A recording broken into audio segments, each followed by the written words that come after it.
What happens when someone breaks the heart of a pure empath, a soul that only wanted to love, give, and heal? Narcissists think they've won when they leave you drained, confused, and questioning your worth. But what they don't see is the silent hand of God moving behind the scenes. He doesn't rush, he doesn't shout, but he always answers. And when he does, the very same pain they caused becomes the seed of their own downfall. God has a way of turning the tables so completely that the empath rises higher than ever, while the narcissist faces the weight of their own actions. In today's message, I'm going to reveal exactly how God takes revenge on those who dared to hurt his chosen empath.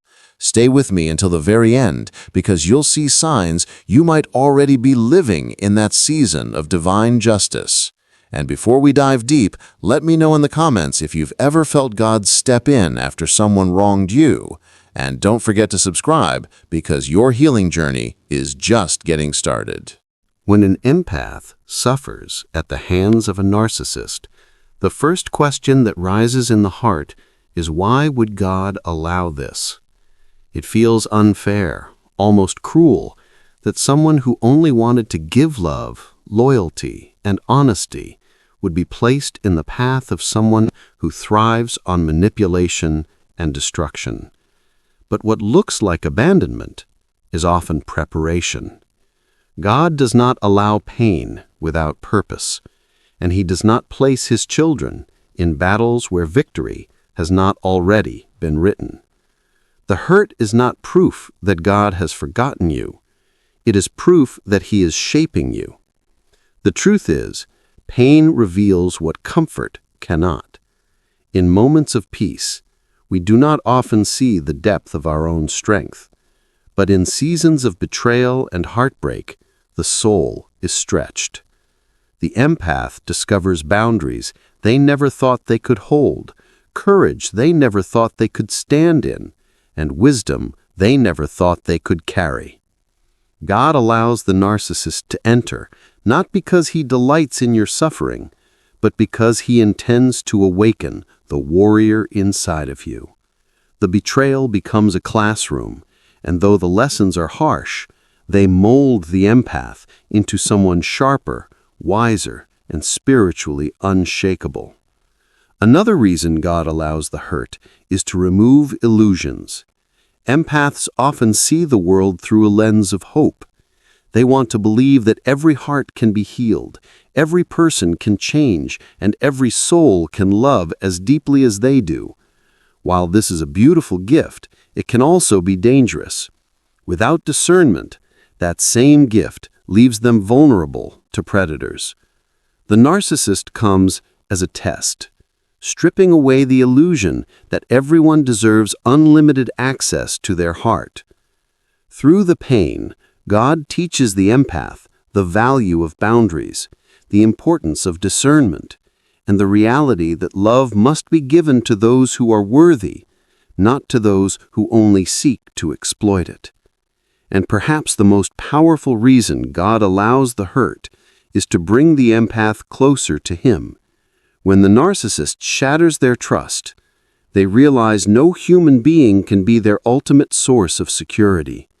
When their heart is broken, they realize no earthly love can fully satisfy the soul. In that emptiness, God whispers, "I am enough. I am your healer. I am your protector." The wound becomes the very place where divine intimacy is built. So while it may feel like punishment, it is actually positioning. God allows the narcissist for a season, but never forever. Their presence is temporary, but the lessons last a lifetime. Through the pain, the empath is not destroyed, they are rebuilt.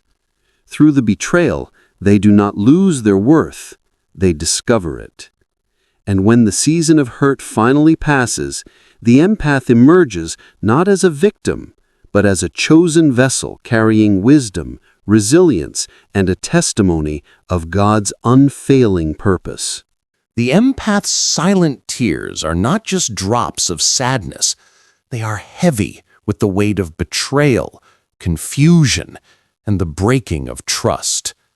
When an empath gives their heart, they give it with a purity that is rare in this world. They open their soul fully, believing that love will be met with love and kindness with kindness. But when a narcissist steps into their life, the story takes a painful turn.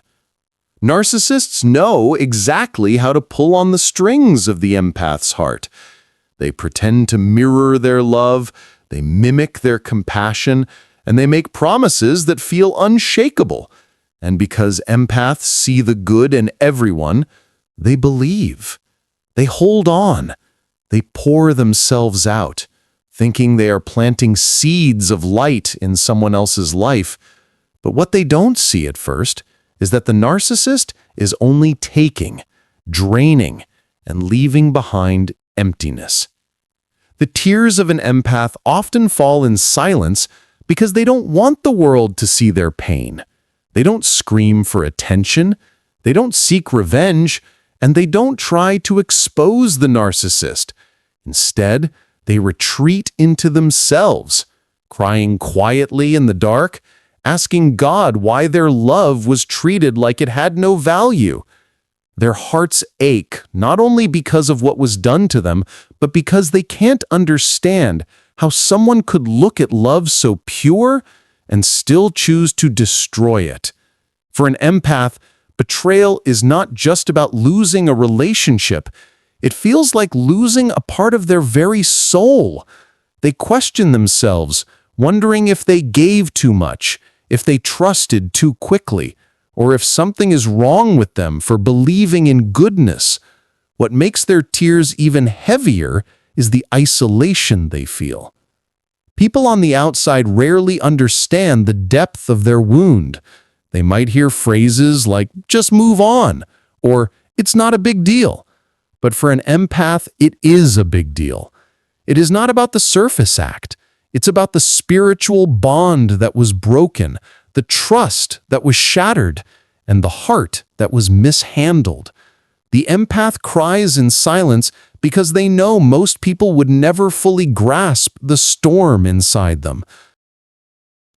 Every tear an empath cries may seem invisible to the world, but not a single one is hidden from heaven. When an empath suffers in silence, when they cry late into the night with no one to comfort them, those tears do not vanish into nothingness. They rise like incense before God, carrying the weight of unspoken prayers, unanswered questions, and the ache of a heart that only wanted to love. Nothing is wasted with him. Every sigh, every sleepless night, every moment of loneliness is seen, heard, and recorded. The narcissist may believe they walked away unchallenged, leaving behind scars that no one notices. They think their cruelty disappears into the shadows, but God's eyes miss nothing. Heaven keeps record not out of vengeance alone, but out of justice and compassion for the wounded soul. The empath's hidden pain becomes evidence in the divine courtroom, a testimony of what was endured and what must be restored. While the world might overlook the empath's suffering, God collects every tear as if it were a precious jewel. The Bible tells us that God keeps our tears in a bottle, a symbol that even the smallest drop of pain matters to him. For the empath, this truth is a lifeline. It means that no betrayal, no manipulation, and no heartbreak is ever forgotten. Even when others dismiss their pain with careless words, "just move on," or "stop being so sensitive," God does not dismiss it. He honors it. He holds it. He transforms it into something greater than the wound itself. What many empaths don't realize in the moment of suffering is that their tears are also prayers without words. Each tear whispers, "God, I need you. God, I can't carry this alone." And in response, heaven moves. It may not always be immediate. The narcissist may still appear to thrive, and the empath may still feel broken, but behind the curtain of time, God is already working. He is weaving those tears into a plan of restoration, a story of redemption, and a testimony of resilience. The empath's hidden wounds also become a tool for their future purpose. Those scars will one day allow them to recognize pain in others, to comfort those who cry silently, just as they once did, and to guide others toward healing. God never lets tears fall without planting seeds of wisdom, compassion, and strength in the soil of the heart. So if you have ever felt that your pain was invisible, remember this: heaven saw it all. Every time you cried into your pillow, every moment you wiped away tears before facing the world with a smile, God was there. He was not absent, He was present. And the very tears you thought were wasted are being used to write a story of justice, healing, and divine transformation. Nothing you endured will ever be lost in the eyes of heaven. The law of divine justice is unlike anything we can see with our human eyes. When an empath is hurt by a narcissist, the natural instinct is to want immediate revenge, to see the wrongdoer punished in the same measure and with the same speed. But God's justice does not follow human timelines. It is not driven by anger or impatience, but by wisdom and perfect timing. Human revenge is quick, messy, and often fueled by pain. Divine justice, however, is slow, precise, and absolutely certain. When God deals with the narcissist, He does not strike blindly. He allows them enough rope to expose themselves. At first, it may even appear as if they are winning, thriving, prospering, and living without consequence.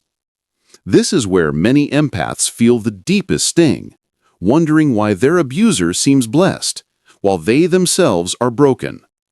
But what is really happening is God allowing the narcissist's choices to pile up like evidence in a courtroom. Every lie, every betrayal, every manipulation is recorded, and when the time comes, justice is delivered in a way no one can deny.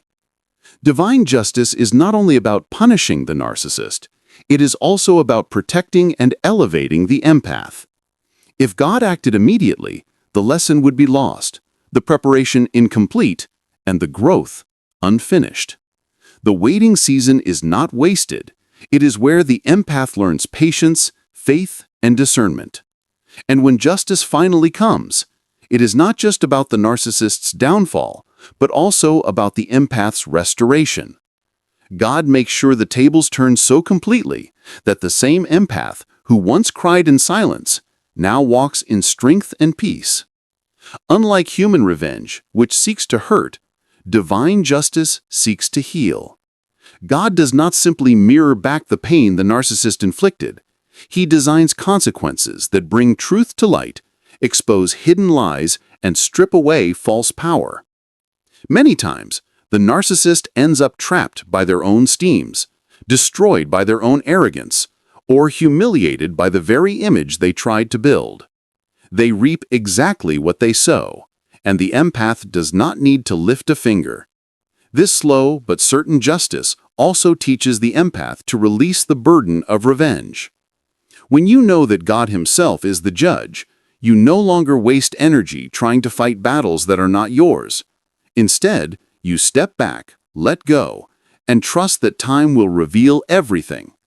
The empath's peace becomes their weapon, their silence their shield, and their faith their victory.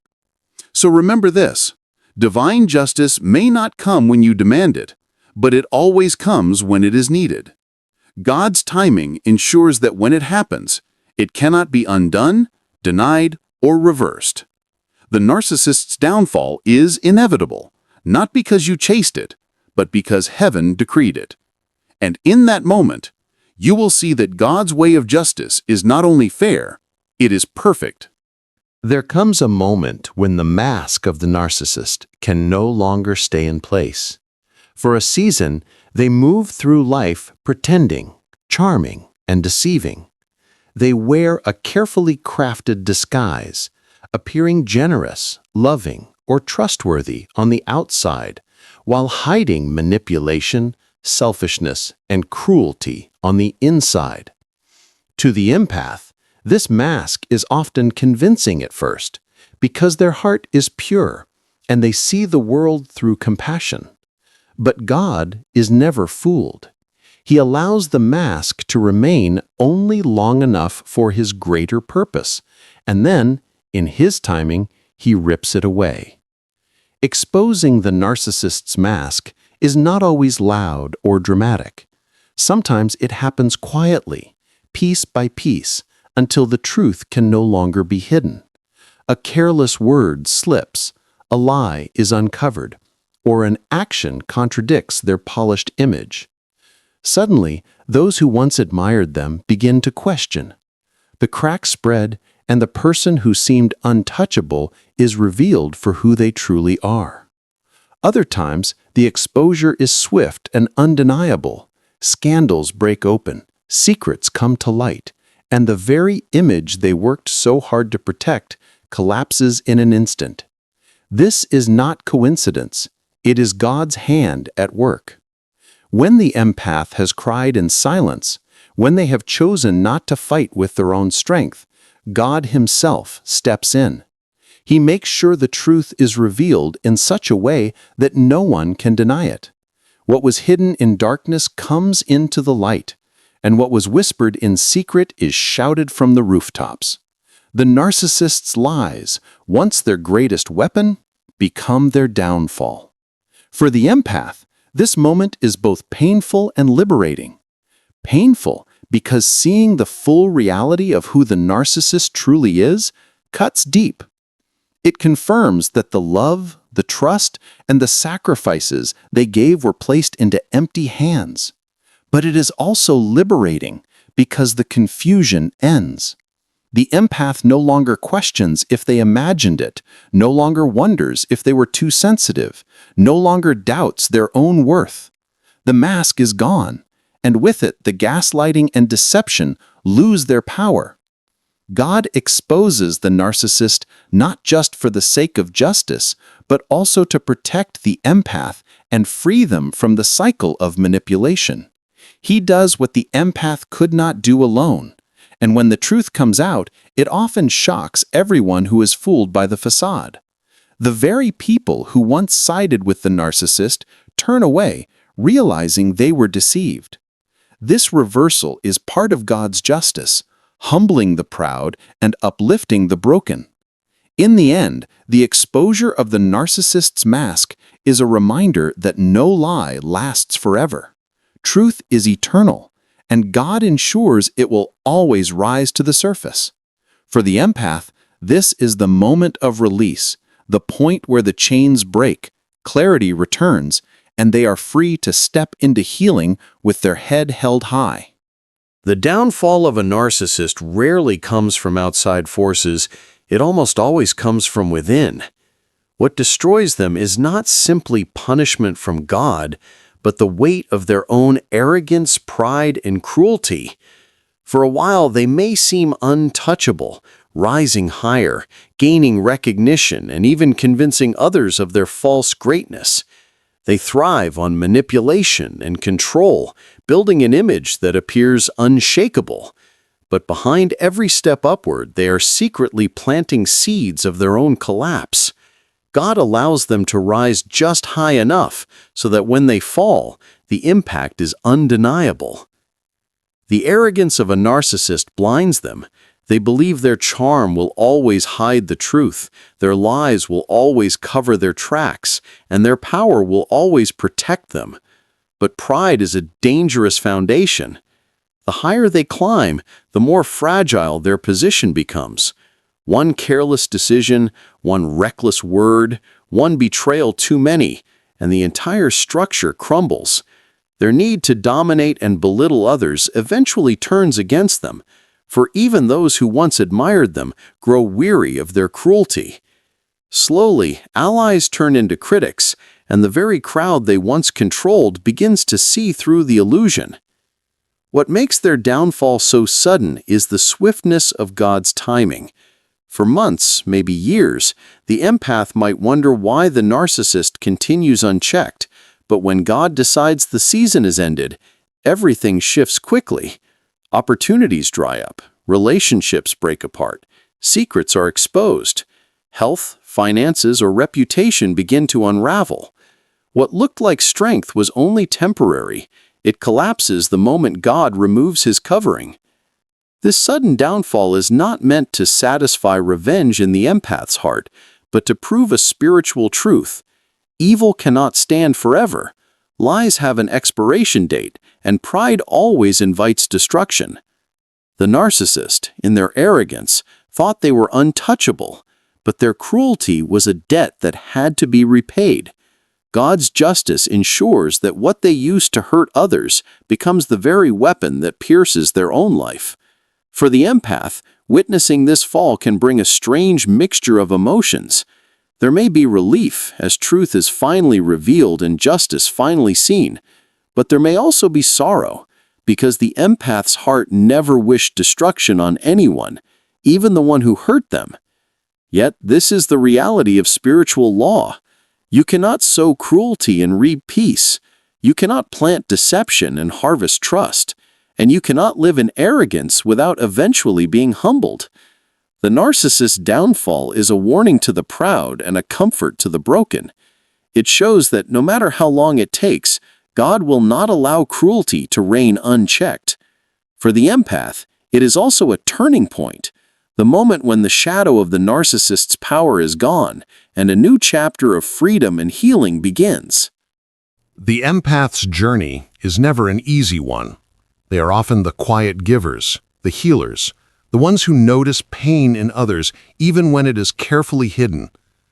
Their lives are full of selfless acts, listening when no one else will, offering love when others have turned away, and carrying burdens that are not their own. But because of this pure heart, they often become the primary targets of narcissists. The narcissist sees their kindness not as beauty, but as weakness. They see the empath's generosity not as a gift, but as an opportunity for exploitation. For a time, it may appear as though the narcissist wins, leaving the empath drained, broken, and questioning their worth. But this is never the end of the story. God has a way of turning the tables, of lifting the humble and bringing down the proud. The rise of the empath does not come through revenge, manipulation, or force. It comes through the quiet, steady hand of God working behind the scenes. When the narcissist begins to fall, the empath begins to rise, not because they fought harder, but because they trusted deeper. While the narcissist built their life on lies and self-interest, the empath built theirs on love, faith, and endurance. And in the end, it is love and truth that always prevail. The empath's rise often begins in the darkest season of their life. At first, it feels like everything is lost. The relationship, the trust, the self-confidence, and sometimes even their sense of identity. But God allows this breaking to serve as a rebuilding. In the silence of their pain, He begins to restore them. The tears they once shed in secret become the water that nourishes their growth. The prayers whispered in despair become the foundation of new strength. Slowly, the empath discovers they are not as fragile as they believed. What once shattered them now sharpens them.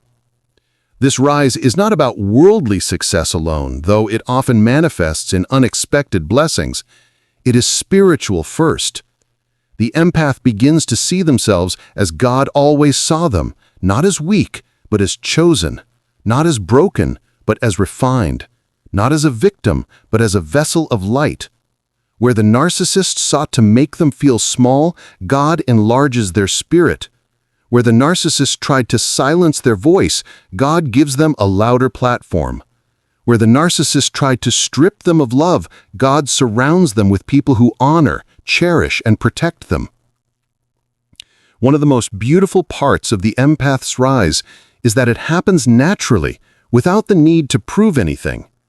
The narcissist often thrives on appearances, desperately needing recognition, applause, and control. The empath, however, rises in humility. They are not chasing attention, but their very authenticity begins to shine. People notice the depth of their wisdom, the purity of their intentions, and the resilience of their character. What was once mocked as weakness is now admired as strength. What was once overlooked becomes undeniable. The rise also brings clarity. The empath no longer sees themselves as someone desperate to fix others or heal every broken soul. They learn the difference between compassion and self-destruction, between love and enabling. They set boundaries not out of bitterness, but out of wisdom. This shift is powerful because it means they can walk into future relationships stronger, more discerning, and protected. They are no longer easy prey for narcissists. They have become warriors clothed in kindness, guarded by wisdom, and guided by God. Spiritually, the tables turn in a way that only heaven could design. While the narcissist spirals into the chaos of their own making, the empath walks into peace. While the narcissist loses trust, credibility, and respect, the empath gains honor, stability, and blessings that cannot be shaken. This reversal is not about petty satisfaction, it is about balance. God lifts the empath higher, not simply to reward them, but to show that no act of love given in purity is ever wasted. Every wound they endured becomes fuel for their growth. Every tear they cried becomes testimony. Every battle they fought in silence becomes a stepping stone to their destiny. And perhaps the most powerful aspect of the empath's rise is the way it inspires others. Their story becomes a beacon of hope to those still trapped in toxic cycles. Their resilience gives courage to others who doubt their own strength. They become proof that pain does not define you, it refines you. They embody the truth that you can be betrayed but still be blessed. You can be broken but still be rebuilt. You can be targeted but still be chosen. The empath's rise is not sudden, it is steady. It does not come with fireworks or grand announcements. It comes with quiet victories. Sleep returning to their nights, laughter returning to their days, and peace returning to their heart. It comes when they look in the mirror and finally see someone they love staring back at them. It comes when they realize that what the narcissist tried to destroy has become indestructible. For the narcissist, this rise the reminder that cruelty has consequences. They may watch from a distance as the empath they once belittled now flourishes in ways they never expected. The narcissist falls because they built their life on selfishness, while the empath built theirs on love and faith. The two paths could not be more opposite. In the end, the empath's unexpected rise is more than personal victory, it is divine justice fulfilled. It is the story of how God never abandons the pure in heart, how he turns mourning into dancing, and how he transforms silent tears into a song of triumph. The empath who was once broken becomes unshakable. The one who was once doubted becomes undeniable. And the one who was once hurt beyond measure becomes a living testimony that God always lifts his chosen higher, even when the world tried to push them down. The empath's journey is never an easy one. They are often the quiet givers, the healers, the ones who notice pain in others even when it is carefully hidden. Their lives are full of selfless acts, listening when no one else will, offering love when others have turned away, and carrying burdens that are not their own.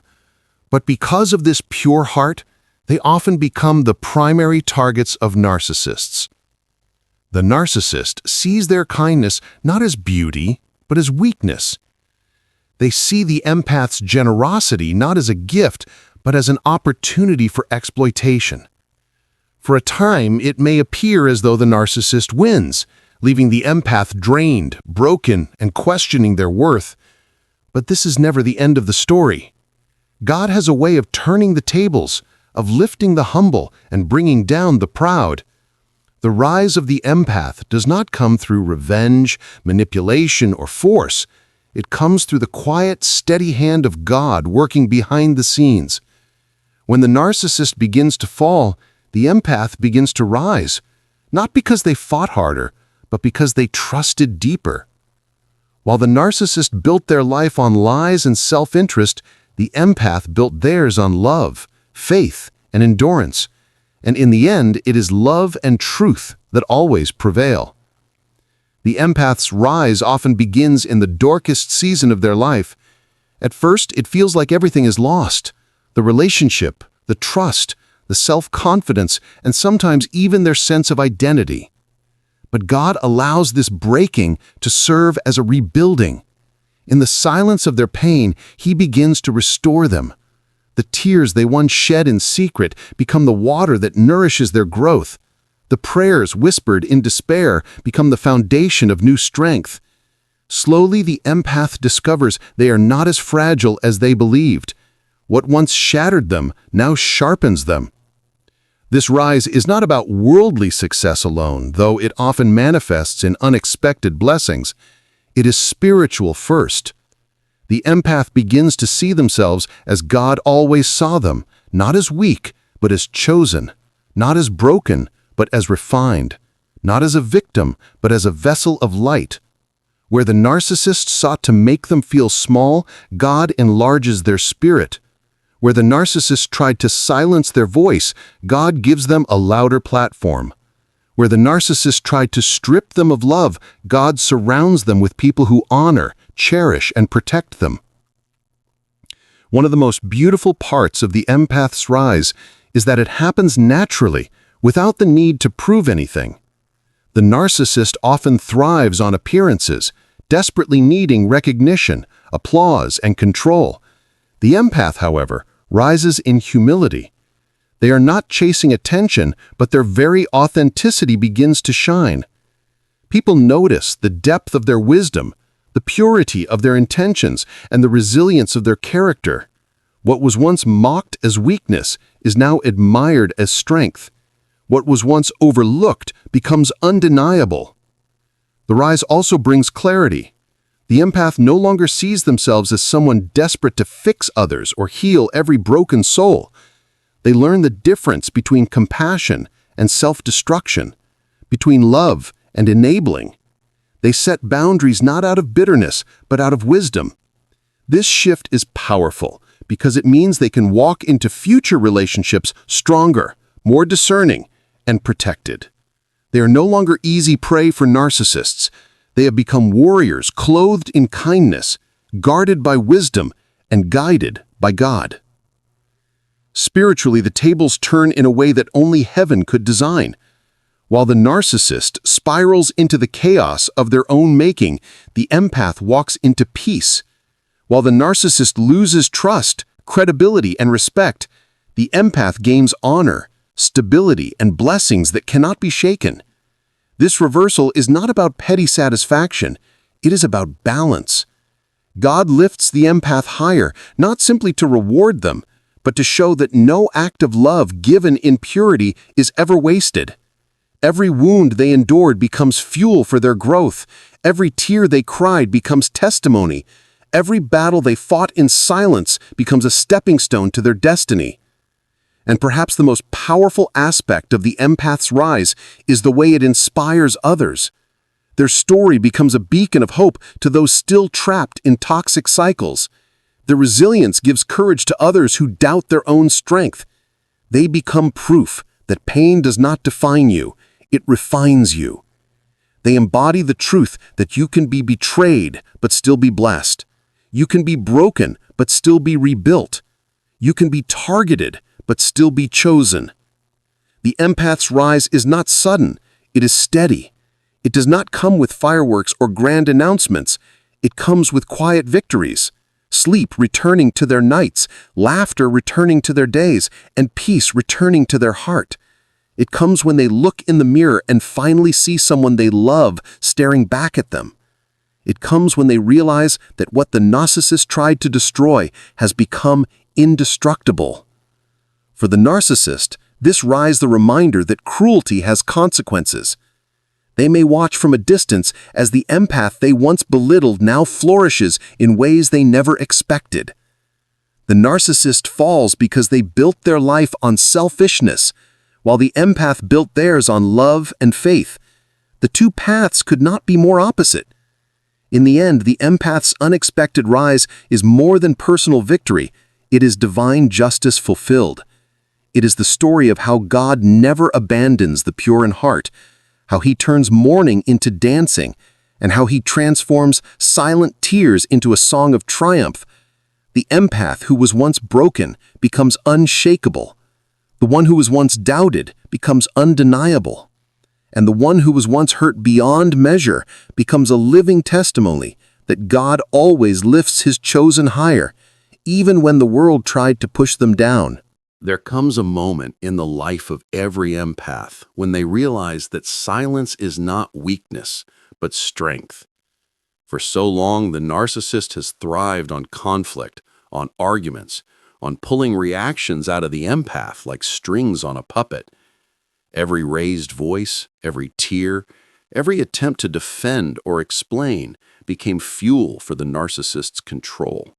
They twisted words, distorted truth, and fed on the chaos they created. The empath, in their goodness, tried to reason, tried to prove their heart, tried to show love even in the face of cruelty. But what they did not see in those moments is that their greatest weapon was not their words, it was their silence. God never asks the empath to fight on the narcissist's level.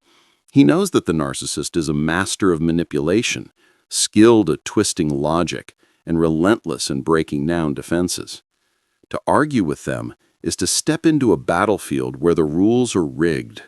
Instead, God whispers to the empath, "Be still, hold your peace, let me fight this for you." And while silence feels unnatural, even painful at first, it carries a hidden power. For silence removes the narcissist's food supply. It starves them of reaction.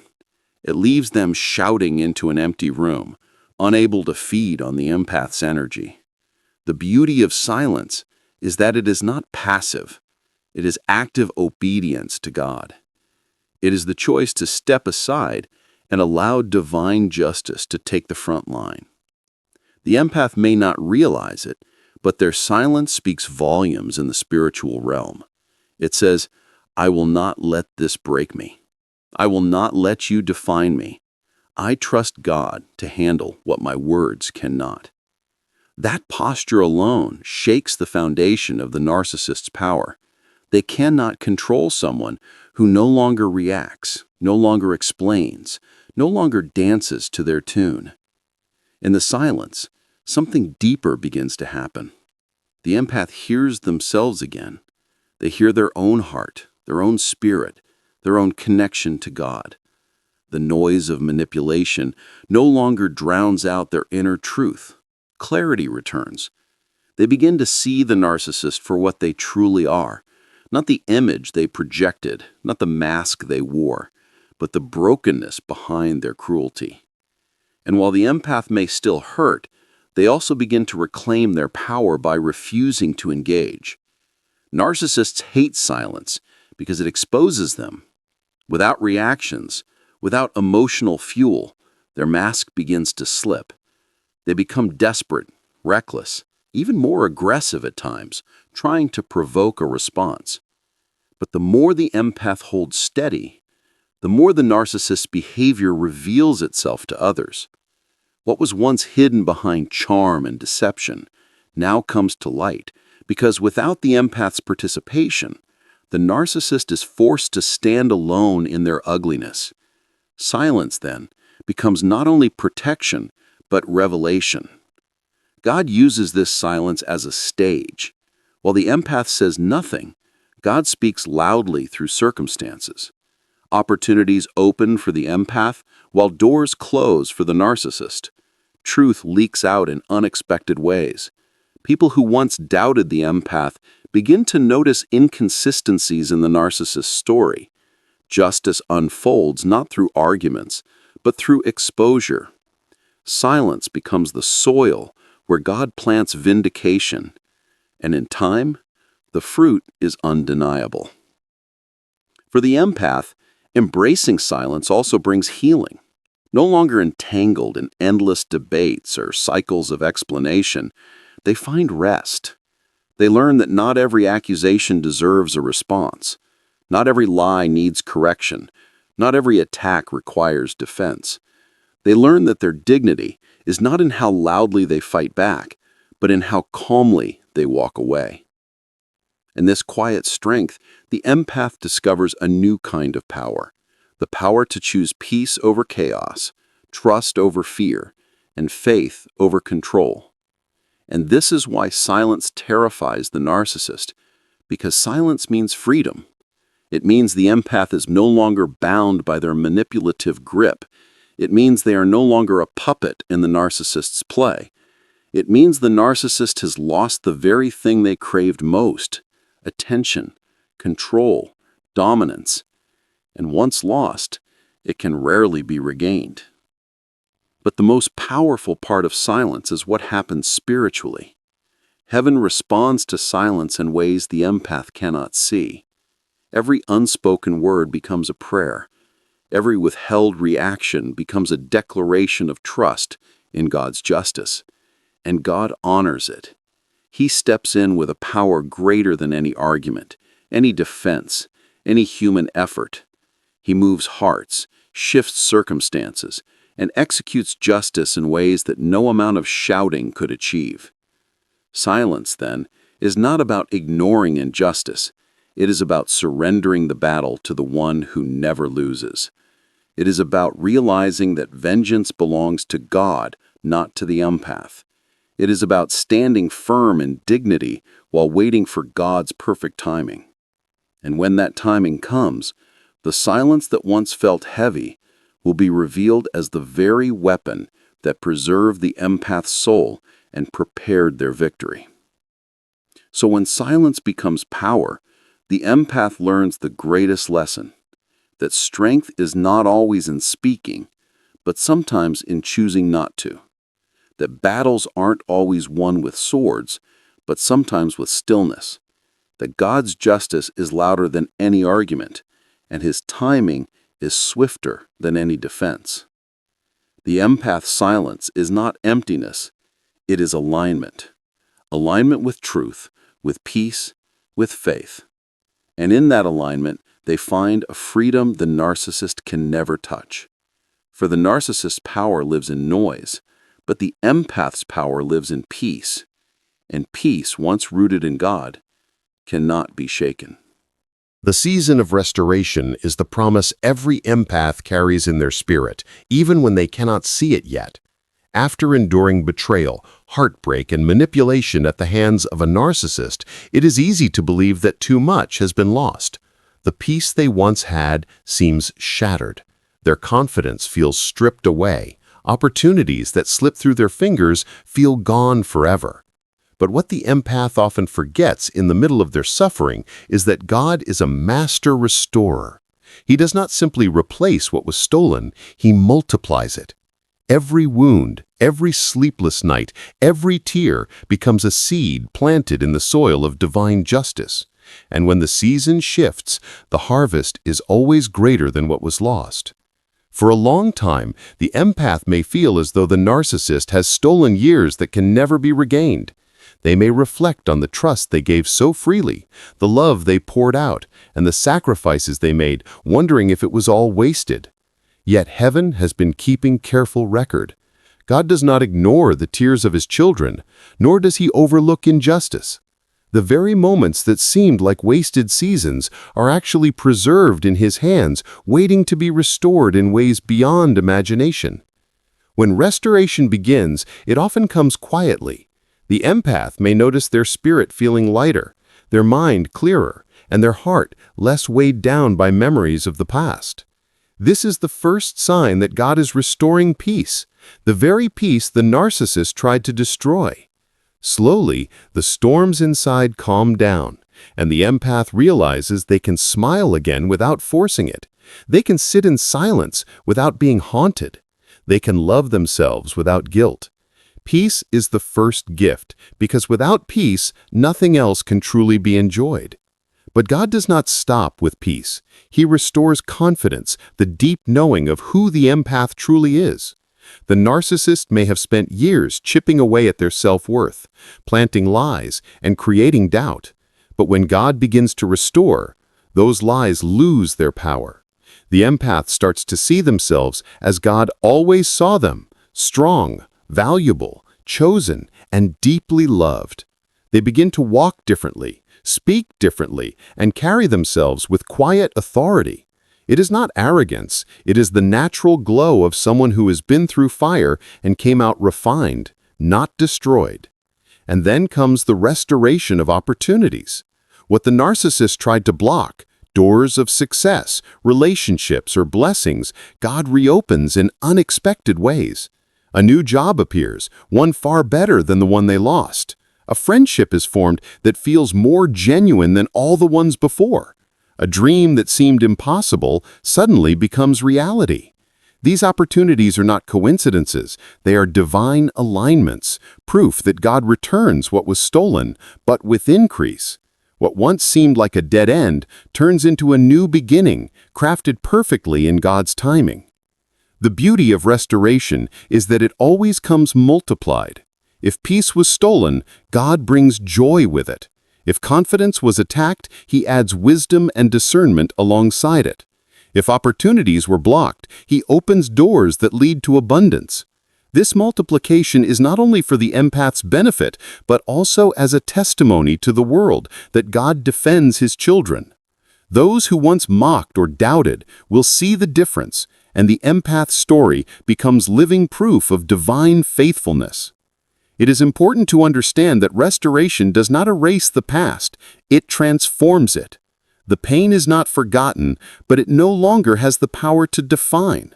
The betrayal is remembered, but only as a stepping stone towards strength. The tears once cried become evidence of survival. What the narcissist intended for harm becomes the very foundation of the empath's rise. This is why God's restoration is so powerful. It does not simply return what was stolen, it turns it into something better, something stronger, something eternal. The narcissist, on the other hand, watches as the tables turn. The one they tried to break is now glowing with peace, walking with confidence, and stepping into blessings they cannot touch. This reversal is not about revenge, but about balance. It is the law of sowing and reaping in action. The narcissist sowed pain and reaps emptiness, while the empath sowed love and reaps abundance. This contrast highlights the justice of God, who ensures that no act of cruelty goes unanswered and no act of kindness goes unrewarded. For the empath, the season of restoration is also a season of purpose. Having walked through darkness, they now carry light that can guide others. Their wounds have become wisdom, their scars a testimony. Many empaths discover new callings during this time, to help, to teach, to heal, or simply to shine with authenticity. The very things the narcissist tried to silence, their voice, their gifts, their love, become the tools that bless others.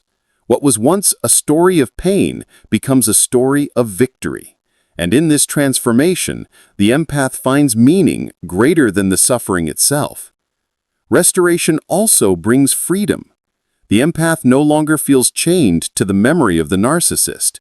They no longer replay conversations or wish for closure that will never come.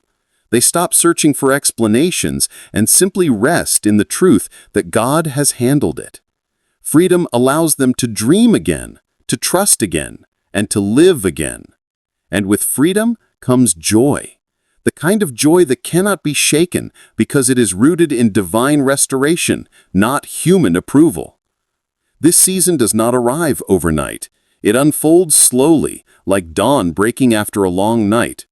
But when it comes, it is undeniable. The empath who once felt crushed rises radiant. The one who cried in silence now laughs openly. The one who was robbed now overflows. And through it all, they realize that their story was never about loss. It was about preparation.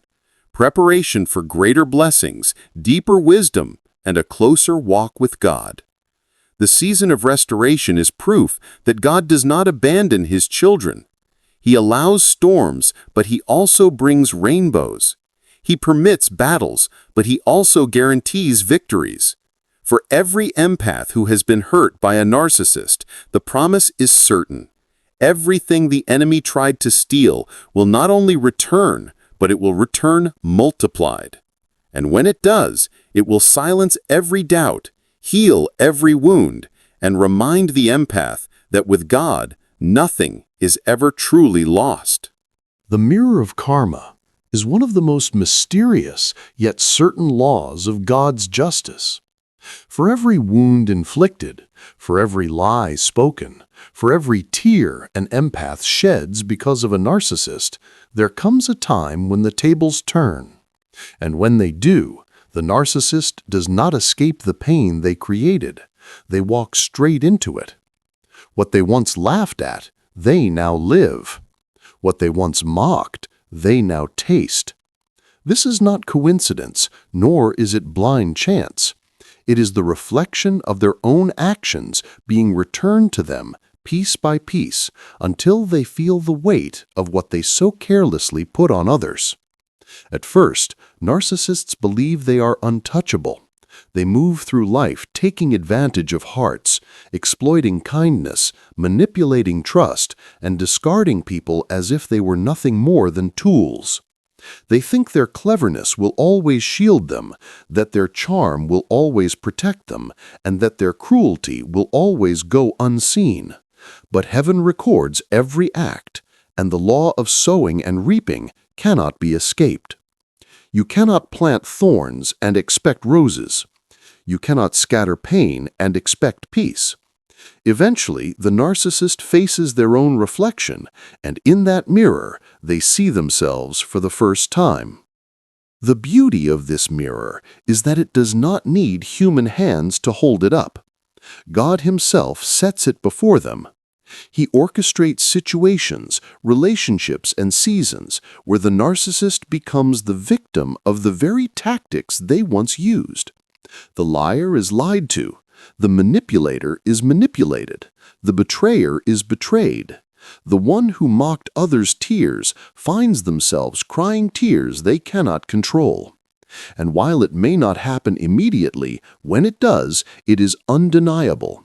They realize too late that the cycle they created has circled back to them. For the empath, watching this unfold is bittersweet. There is no joy in seeing someone suffer, even if that someone once caused unbearable pain. Empaths do not naturally crave revenge. Their hearts are wired for compassion. Yet seeing the mirror of karma at work brings a quiet validation. It proves that their suffering was not ignored, that justice is not a myth, and that God does not allow cruelty to continue unchecked. What was hidden is exposed, what was denied is confirmed, and what was stolen is compensated, not by the empath's hand, but by God's. The pain the narcissist feels in these moments is often magnified because, unlike the empath, they lack the tools to process it. When an empath hurts, they cry, they pray, they seek healing. But when a narcissist hurts, their pride keeps them from seeking help. Their ego will not allow humility, so the pain festers and deepens. In this way, the mirror of karma not only reflects their actions, but magnifies the consequences. The same cruelty that seemed small when directed outward becomes unbearable when turned inward. This is why Scripture reminds us, "Do not be deceived. God is not mocked. A man reaps what he sows." The narcissist, who once sowed deception and destruction, must reap confusion and collapse. This is not human revenge, it is divine balance. It is God ensuring that every seed produces its fruit, whether good or bad.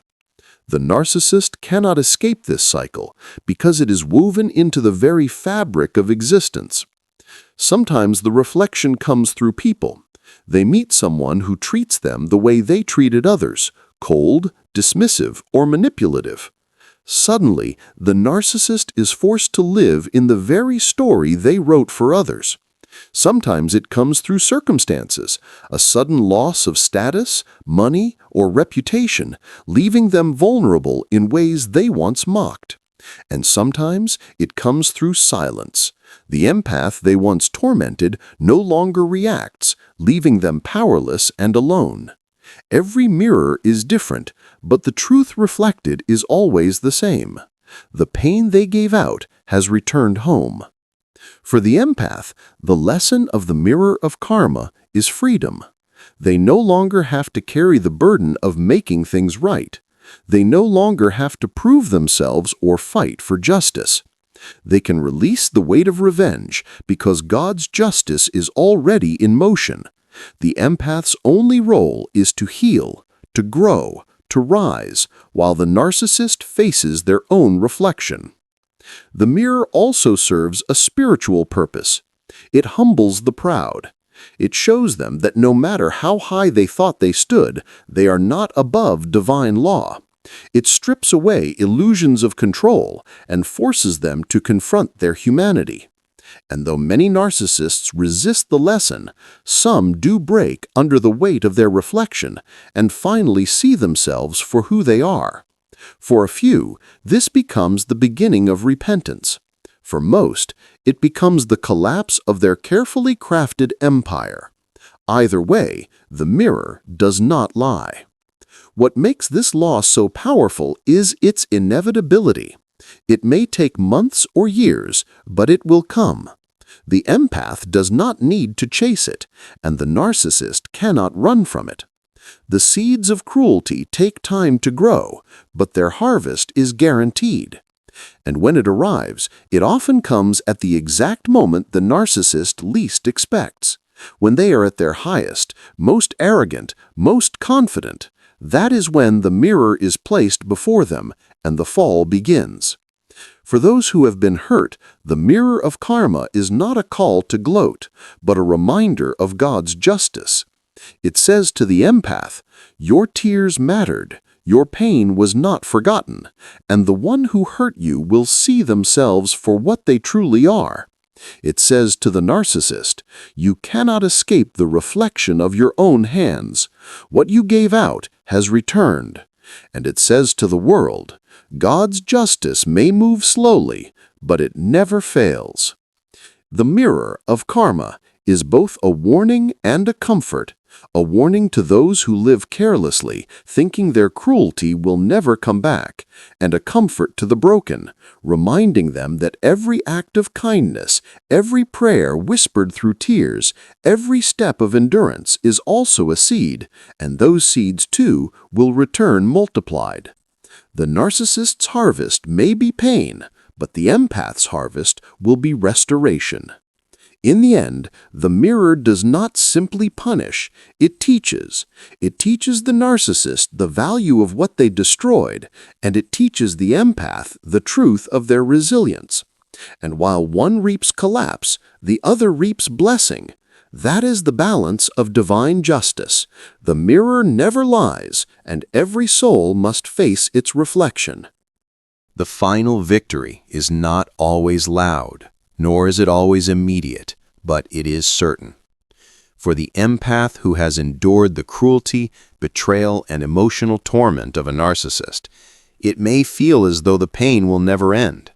Nights filled with silent tears, days spent questioning your worth, and countless moments of confusion might have convinced you that the narcissist has won.